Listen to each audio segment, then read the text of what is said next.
Hello साथीहरू, हेर्न सक्नुहुन्छ मेरो गाउँठाउँहरू यस्तो छ। पुरै पहाडे पहाड। यो रुख चाहिँ धेरै ठुलो पिपलको रुख, लगभग 100 वर्षभन्दा पनि बढी भइसक्यो। त्यति पुरानो रुख हो। अनि हामी पढेको स्कुल हो पारी सानो 5 क्लाससम्म पढेको स्कुल यही हो, पल्लो गाउँको स्कुल हो। अनि त्यसपछि यो अहिले हाम्रो वल्लो गाउँको स्कुल 1-2 क्लास पढ्दाखेरिको स्कुल यस्तो अवस्थामा रहेछ। हाम्रो माथि मन्दिर छ यहाँनिर चाहिँ। यो सनलाइटले गर्दा राम्रो देखिँदैन पुरै। अगाडि चाहिँ मेरो भाइ हेर्न सक्नुहुन्छ गोतामकोटतिर पुरै। हाम्रो चाहिँ अहिले दसैँको बेला मकै सकै काट्ने टाइम भएको छ।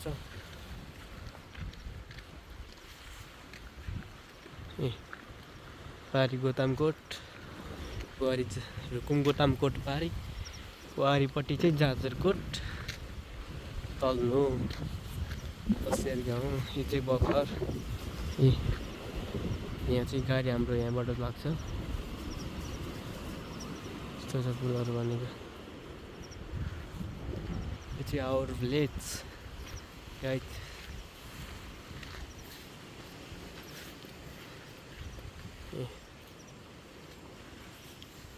हाम्रोतिर घरहरूको फेरि त अब यस्तै हो, एउटा घर यता कुना, एउटा घर पारी कता हो कता। यही हेर्न सक्नुहुन्छ, एकदम नाइस भ्यू छ है। यो खोलाहरू, भिर पाहाडहरू,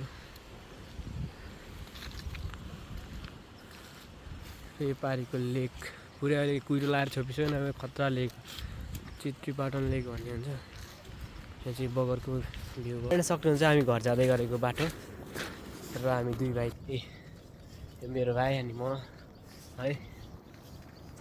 यहाँ हेर्न सक्नुहुन्छ हाम्रो गाउँ चाहिँ यता छ। पुरै टन्नै घरहरू छन् तर रुखहरूले त्यति देखिँदैन।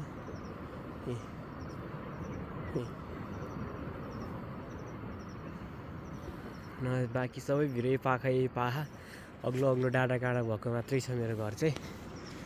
घरभन्दा नि मेरो गाउँमा चाहिँ त्यस्तो छ।